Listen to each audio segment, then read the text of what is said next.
आइए आज के इस वीडियो में आप सभी छात्रों का बहुत बहुत स्वागत। हम लोग कल व्यंजन संधि के साथ मिले थे। आज उसी को आगे बढ़ाते हुए व्याकरण के इस संधि प्रकरण को थोड़ा सा आगे और बढ़ाएं। हम आपसे बार बार एक रिक्वेस्ट करते हैं कि यदि आप चैनल पर नए हैं तो आप इसे शेयर कर दें, लाइक करें। यदि कुछ भी आवश्यकता लगती हो कि इसमें सुधार की ज़रूरत है तो आप उसको कमेंट्स बॉक्स में ज़रूर लिखें। आपका एक छोटा सा प्रयास हम लोग के लिए बहुत बड़ा कारगर साबित होगा। हम लोग उसमें निरंतर सुधार करेंगे और यदि अच्छा लगता है तो अपने दोस्तों तक, मित्रों तक, जिसको इस वीडियो की आवश्यकता हो, जो मैट्रिक परीक्षा 2026 में देना चाहते हो या देने जा रहे हैं, उन तक शेयर करिए। बहुत बहुत धन्यवाद। कहा गया है बेहतर से बेहतर की तलाश करो, बेहतर से बेहतर की तलाश करो, मिल जाए नदी तो समंदर की तलाश करो, टूट जाता है शीशा पत्थर की चोट से, टूट जाए पत्थर ऐसे शीशे की तलाश करो। बहुत बहुत धन्यवाद। आइए आज हम लोग इस संधि प्रकरण के नए वीडियो में जुड़ते हैं। आज हम लोग संधि का चौथा सूत्र पढ़ेंगे। व्यंजन संधि में 3 सूत्र ऑलरेडी हम लोग कल पढ़ चुके हैं। यदि कोई भी छात्र उसे नहीं देखा हो तो डिस्क्रिप्शन बॉक्स में उसके लिंक दिए हुए हैं। आप स्टार क्लासेस बाय दीपक सर और उसमें संस्कृत का जो वीडियो है उसे आप देखेंगे। उसमें स्वर संधि का भी वीडियो डाला है, व्यंजन संधि भी है। व्यंजन संधि का आज दूसरा वीडियो है। कल हम लोग 3 सूत्र पढ़ चुके हैं।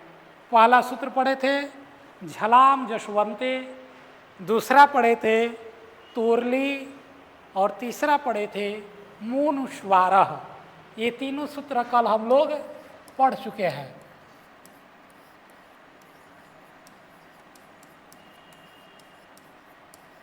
पहला सूत्र पढ़े थे झलाम जशवंते, दूसरा पढ़े थे तोरली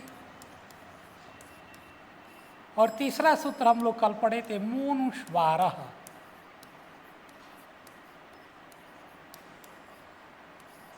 आज इसी क्रम को आगे बढ़ाते हैं और चौथे सूत्र की ओर चलते हैं। चौथा सूत्र है समः सुटी।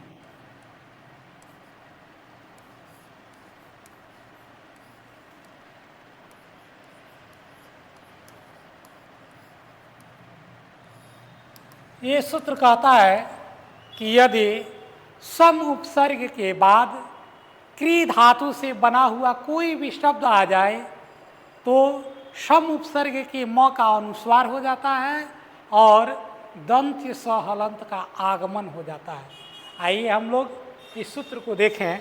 ये सूत्र कहता है यदि सम उपसर्ग के बाद यदि क्री धातु से बना, आप कहेंगे सर धातु मतलब क्या होता है, तो आप ध्यान देंगे क्रिया के मूल रूप को धातु कहते हैं।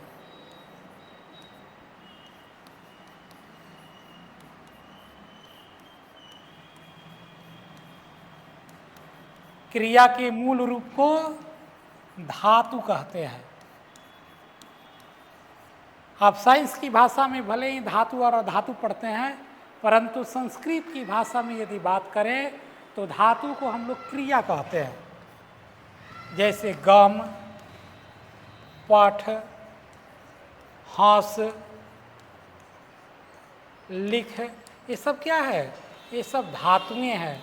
संस्कृत में धातु माने क्रिया, क्रिया का मूल रूप। तो ये सूत्र कह रहा है कि यदि सम उपसर्ग के बाद क्री धातु से बना हुआ कोई भी शब्द आ जाए तो सम के म का अनुस्वार हो जाएगा। म का अनुस्वार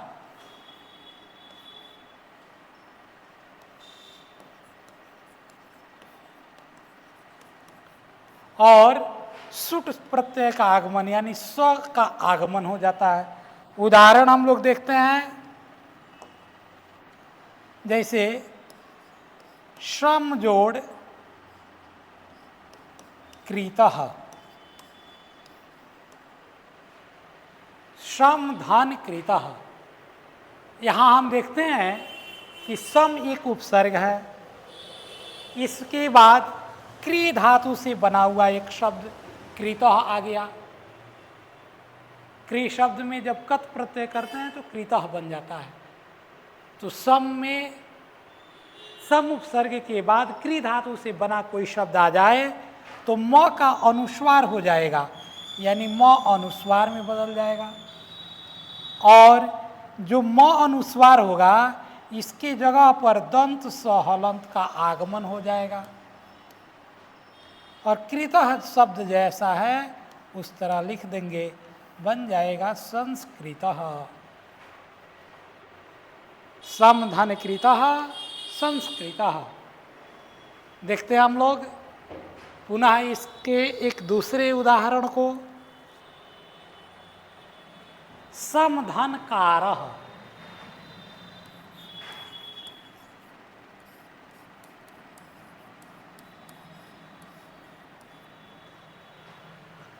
यहाँ हम देखते हैं सम उपसर्ग है, उसके बाद क्री धातु से ही बना हुआ शब्द है कारः।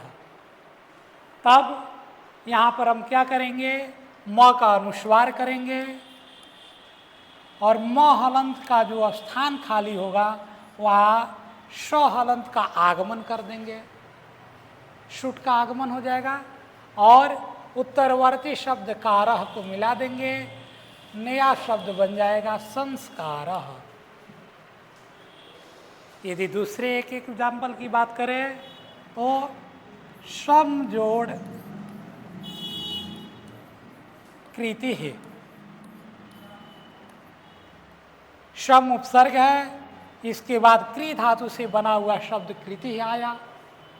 यदि सम उपसर्ग के बाद क्री धातु से बना कोई भी शब्द आता है तो म का हम अनुस्वार करते हैं, उस जगह पर दंत स हलंत आगमन और कृति ही को जोड़ देंगे, बन जाएगा संस्कृति ही। यह चौथा सूत्र समः सुटी। आइए एक दूसरे सूत्र की बात करें हम लोग, अगले सूत्र की ओर बढ़ें।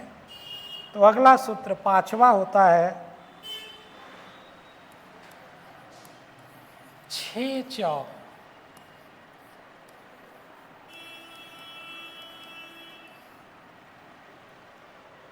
यह सूत्र कहता है कि यदि किसी भी ह्रस्व स्वर के बाद छ आए, ह्रस्व स्वर के बाद हम जानते हैं ह्रस्व स्वर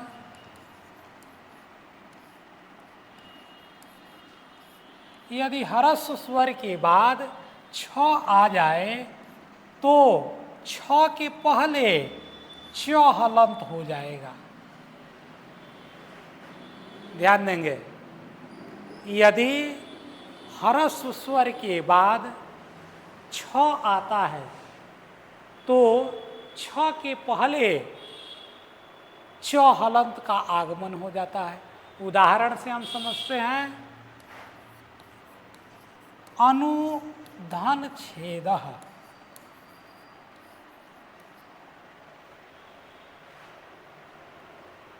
इसको यदि हम देखें तो यहाँ अनु शब्द का अंतिम वर्ण कौन है, तो छोटा उ यानी ह्रस्व उ, जिसको उ कहेंगे।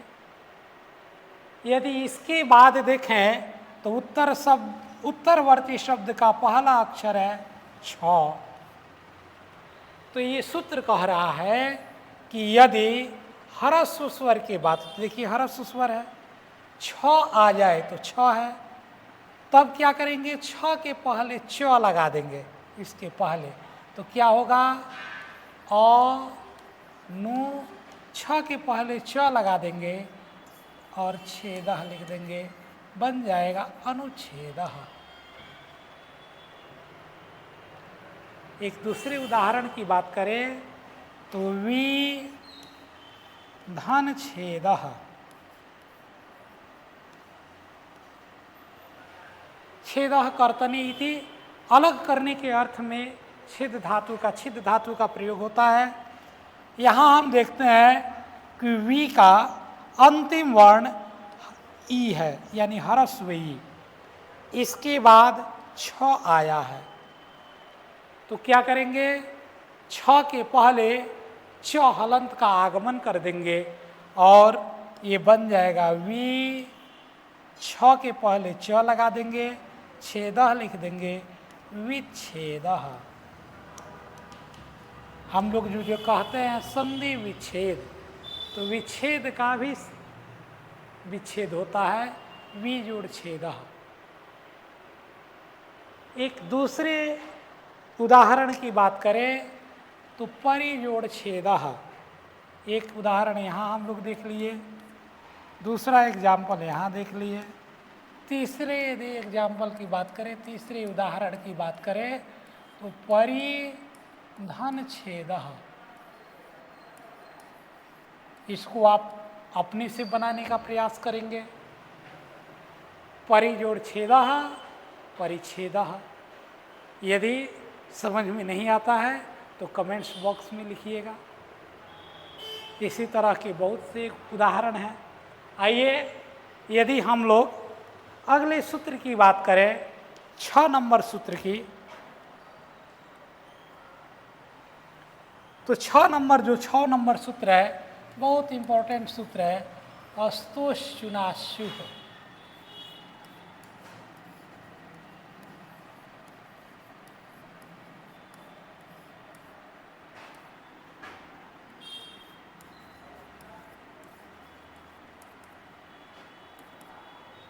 स्तोश्चुनाश्युः, स्तोश्चुनाश्युः, क्या पढ़ेंगे, स्तोश्चुनाश्युः। ये कहता है सकार तवर्गयो सकार च वर्गाभ्याम योगे सकार च वर्गौस्तः। अर्थात इसको हम ऐसे समझ लें कि यदि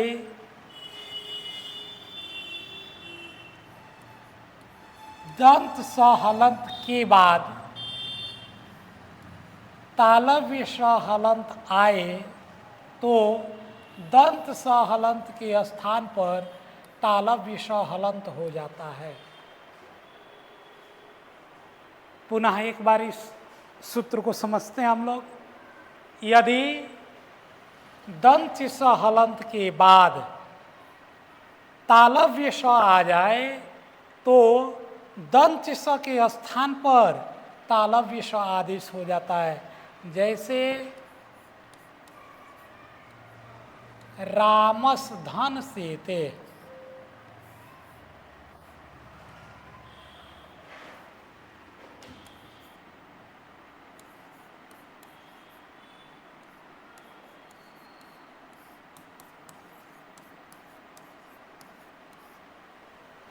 रामस धन सेते। अब यहाँ हम देखते हैं कि रामस शब्द का सबसे अंतिम वर्ण दंत स है।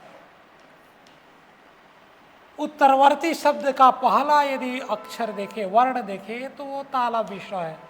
तो यह सूत्र कह रहा है कि दंत स के बाद तालव्य स आ जाए, तालव्य स हलंत हो या पूर्ण हो, कोई दिक्कत नहीं है, तालव्य स आना चाहिए, तो दंत स के स्थान पर तालव्य स हो जाएगा। उदाहरण देख लीजिए, रा म और इस दंत स के स्थान पर तालव्य स हो जाएगा। शेते उत्तरवर्ती शब्द को मिला दीजिए, रामस्येते हो जाएगा।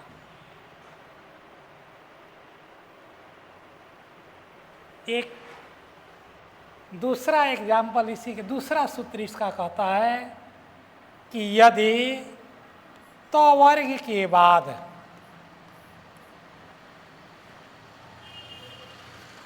चवर्ग का कोई भी अक्षर आ जाए, ध्यान से समझेंगे, बहुत महत्वपूर्ण सूत्र है यह।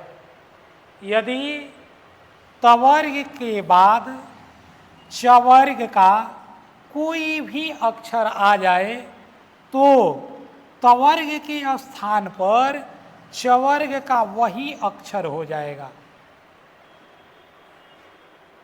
पुनः एक बार समझते हैं। यदि तवर्ग के बाद हम पूछे यदि तवर्ग में कितने अक्षर होते हैं, तो आप बोलेंगे सर 5, त थ द ध न। चवर्ग में 5 अक्षर, च छ ज झ य। तो तवर्ग के बाद चवर्ग का कोई भी अक्षर आ जाए तो तवर्ग के स्थान पर चवर्ग का वही अक्षर हो जाएगा। उदाहरण हम देखते हैं, सत जोड़ चित।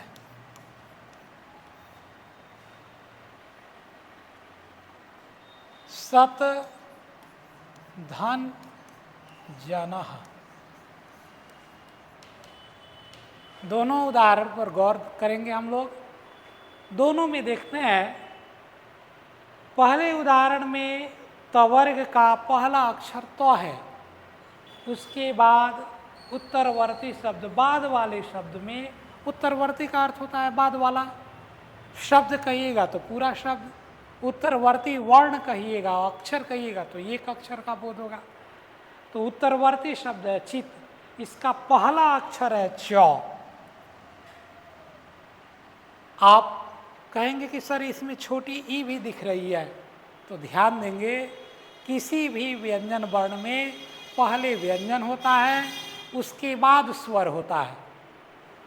भले वह स्वर पहले दिख रहा हो, लेकिन वह हमेशा बाद में होता है। किसी भी व्यंजन वर्ण में पहले स्वर नहीं लगता है। स्वर जब भी लगता है तो व्यंजन के बाद में लगता है। ठीक है, आइए हम लोग देखते हैं। तो यहाँ हम देखते हैं कि त के बाद में च आया, तो यह सूत्र कह रहा है तवर्ग के बाद चवर्ग का कोई अक्षर हो तो तवर्ग की जगह पर चवर्ग का वही अक्षर करेंगे जो अक्षर है। ये नहीं देखेंगे कि यहाँ पहला है, दूसरा है, तीसरा, कोई मतलब नहीं है इससे। जो अक्षर यहाँ है उत्तरवर्ती शब्द में वही कर देंगे। अर्थात स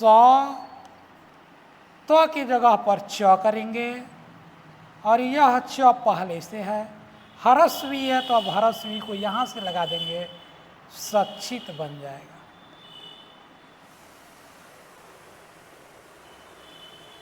एक दूसरा उदाहरण से देखते हैं, सत धन जनः।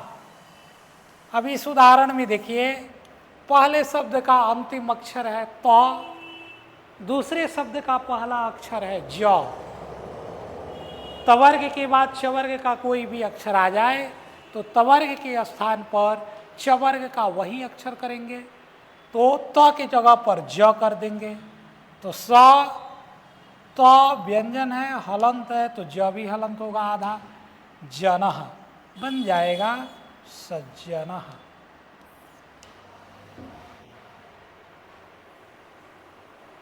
सतधन जनः सज्जनः। सतधन चित सच्चित।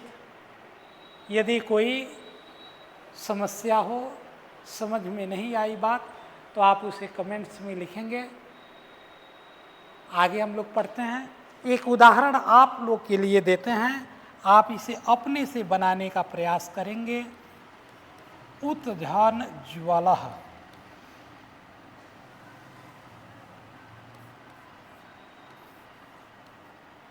इसका संधि आप अपने से करके देखेंगे। यदि समझ में नहीं आता है तो कमेंट्स बॉक्स में लिखेंगे। आज के लिए बस हम लोग इतना ही रखते हैं। पुनः मिलते हैं इसके बचे हुए सूत्रों के साथ कल। तब तक के लिए शुभ विदा। जहाँ भी आप हों, स्वस्थ रहें, मस्त रहें, तंदुरुस्त रहें। ज़रूर एक बार वीडियो को देखें, शेयर करें। यदि कुछ बातें जो समझ में नहीं आती हों या इसमें इम्प्रूवमेंट की ज़रूरत हो तो कमेंट्स में लिखें। बहुत बहुत धन्यवाद। आज का दिन शुभ हो।